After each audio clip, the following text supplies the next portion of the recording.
man came from woman. Woman didn't come from man.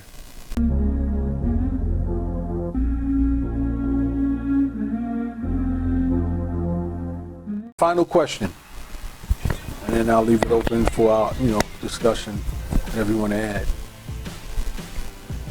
You have recently been going to church, Pop.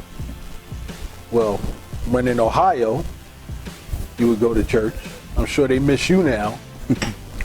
And you too. You always say that. What do you think, based on your experience being in church, the Bible says about marriage? Well, when I go to church, I've been going to church recently. This last time I went to church was on Father's Day. Okay. Right. And that was down on Riverside Drive. And one of the sisters of House of Justice, Sandra Mitchell, she's a high deaconess official out there. So, again, one of the brothers on my men's auxiliary committee. And she she pleaded with us to come out there to come to her church for Father's Day, because they were celebrating Father's Day. And they was giving out free dinners. Okay. And to fellowship with them. So I was glad to go. We went. And it was a nice affair. And her congregation, she was so proud that we had showed up. My viewpoint, what does the Bible say about marriage is it's a sacred union, right? One in which to procreate and find a helpmeet, which is why the term man and woman means womb from a man, woman. I don't know if you heard of that analogy before. But woman came, according to the Bible, it's the womb from a man that made woman. That's why you get the term man and woman. But there's a correction on that, because man came from woman. Woman didn't come from man. One of the things the Bible says that the woman was made from man's rib. Yeah. Okay? But that's incorrect. Because going back Mendelusi, this anthropologist, Louis Leakey, in the gorges of Mount Kenya, made an ancient carbonated discovery of the first woman here on Earth in Africa. She was named Lucy. Her full name is Mendelusi. She is from which civilization came, from her, on the continent of Africa, in and around Kenya, Mount Kilimanjaro. So when you're dealing with civilization, an ancient civilization coming out of Kemet, Northeast Africa, from the beginning of that Nile River, where humankind came from, civilization started at the beginning of that Nile River on the continent from which we all came from. So there's a few corrections going to have to be made in the furtherance of our understanding and reclaiming our history. Can we get back on track, or have we gone too far in regards to marriage, Pop? You think marriage, you think it'll ever be a time when we'll get back to our grandparents? The way they did things, he comes home, give her the money, and she runs the household. That mutual respect? I don't know. You don't know. Good answer. Fair enough answer. Yeah, so with that, and we agree that it's, the whole culture, society, and viewpoint No, hold on. Get back on track too far. All right, is there any hope? So is there any hope? You don't know. So you don't know. Does that include being able to solve the crisis, or you don't know about that either?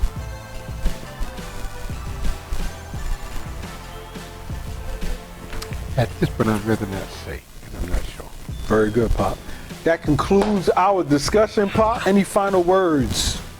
Let me start with me. Final words. I want to say I'm excited about our future discussions. The series. We just finished politics, and this is actually part 2 of the relationship topic that we changed today. We had a discussion as opposed to just direct questions and answers.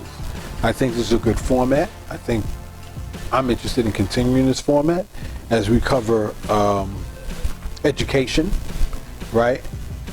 Healthcare too, because you have some experience on healthcare, your experience at VA hospital, things of that nature as it relates, you know, to your experience and in my experience too, to some extent with my mom, to share with that. And then social media, all the hours you spend on YouTube and YouTube replacing TV.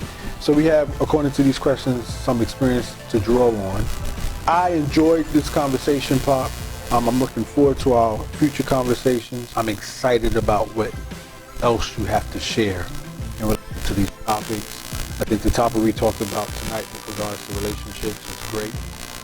I was able to share with you finally what transpired, you know, in my last relationship. Now you have some insight. Not more, yeah, we fine, she's fine. Now you know. Don't try and hook me up with nobody, please. Unless she's... I have a certain type, is what I'm trying to say, okay?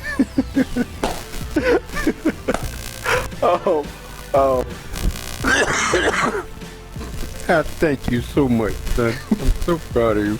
Those are my concluding words for this series. I just can't say enough about this series with my son, and I enjoyed every minute of the 3 hours and 18 minutes of conversation with this son of mine. I enjoyed it. Thank you so much.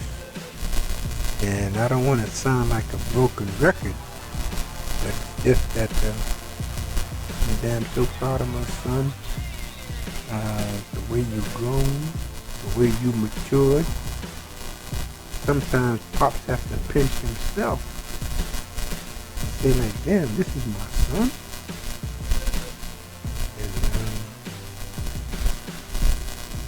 And this is a hell of a conclusion that I enjoyed very much.